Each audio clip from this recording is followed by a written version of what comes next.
This is the Your Kick-Ass Life podcast, episode number 84. All links and resources you hear in this podcast can be found by going to yourkickasslife.com/84. This is the Your Kick-Ass Life podcast with Andrea Owen, a no BS guide to self-help and badassery. Because ladies, let's face it, life's too short for it to not kick ass.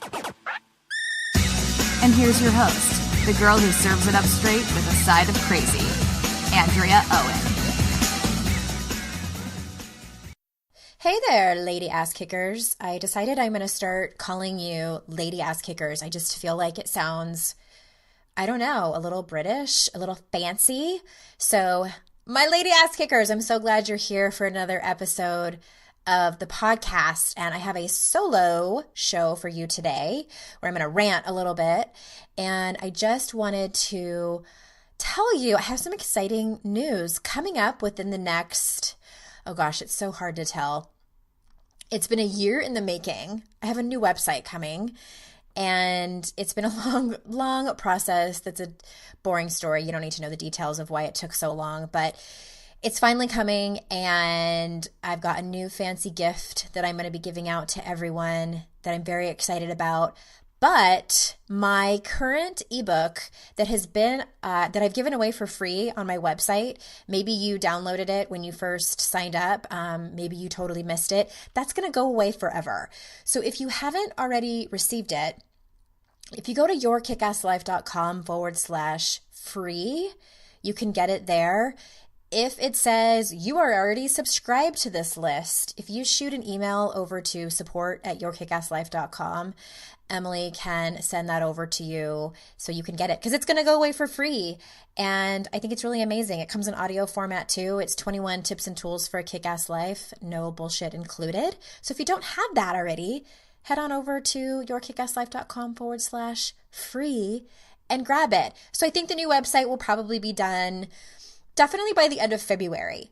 Fingers crossed. If anyone out there has done a new website, I swear it's like birthing a child. It's just like this arduous process. It's very exciting. And like, you know, things could go wrong at the very end when you think you're done. And it's like, no, you have to do this and you have to change that. And it's all hectic.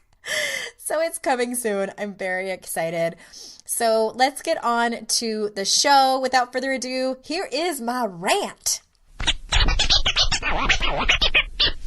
So I was struck recently by a quote that I saw from Cheryl Strayed. If you don't know who she is, Cheryl Strayed is an amazing author, and she wrote the book Wild, which was turned into a movie starring Reese Witherspoon.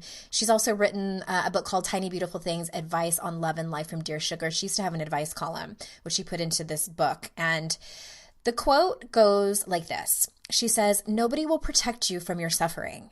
You can't cry it away or eat it away or starve it away or walk it away or punch it away or even therapy it away.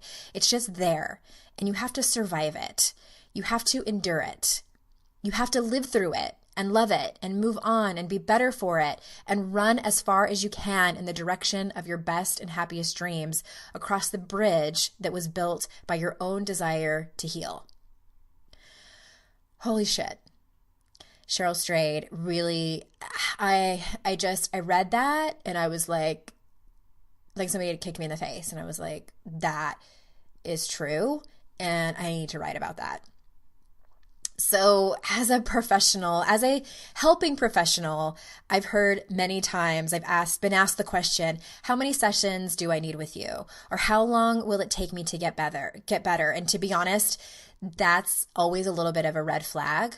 When I hear these questions, I know the well-meaning potential client wants me to fix them, wants me to do some voodoo magic where I take away their pain so they can skip into the sunset and feel immune to the pain of the world. And the obvious truth is I can't do that.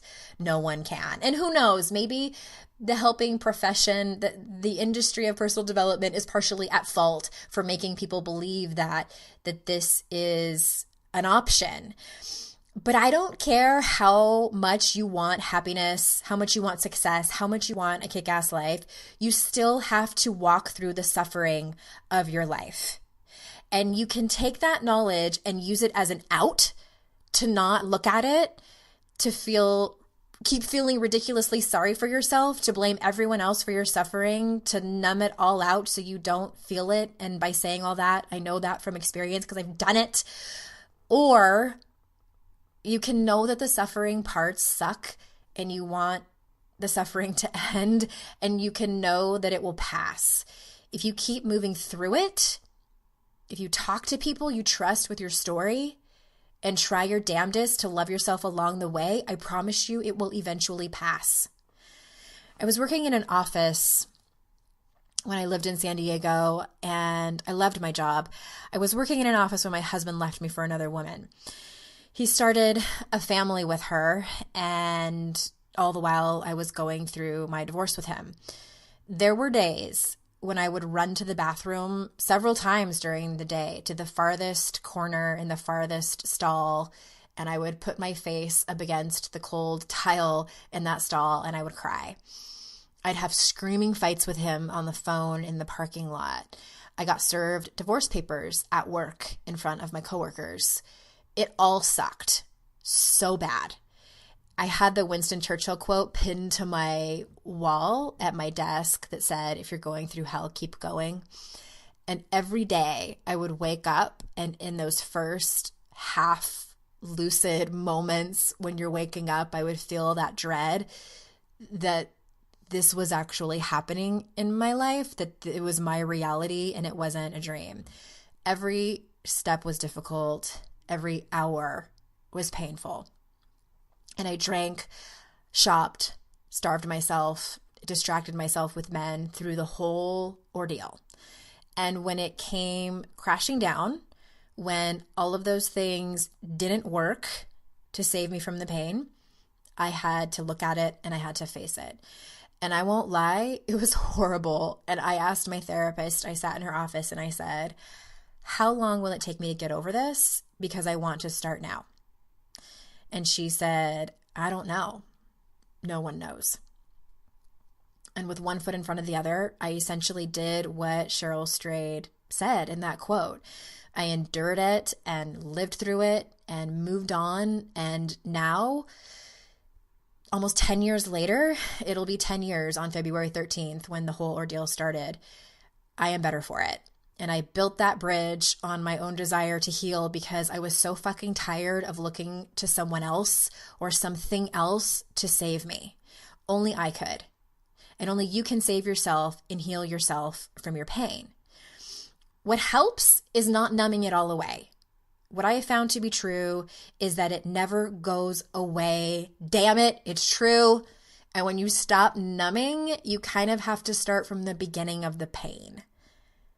Trust me, I know this from experience. What also helps is having people you trust to hold you up when you fall down. That's where your best friends come in. That's where therapy will probably help you. That's where maybe if you're in a good place, that coaching will help you. And also what helps is leaning into vulnerability and all that other stuff I talk about in all of my other posts. But I just wanted you to know that you are powerful beyond measure to endure pain and to move through the pain. We, as humans, are so incredibly resilient. So if you're going through the weeds, keep going. One foot in front of the other, keep going. And until next time, lady ass kickers, I will see you all out in cyberspace.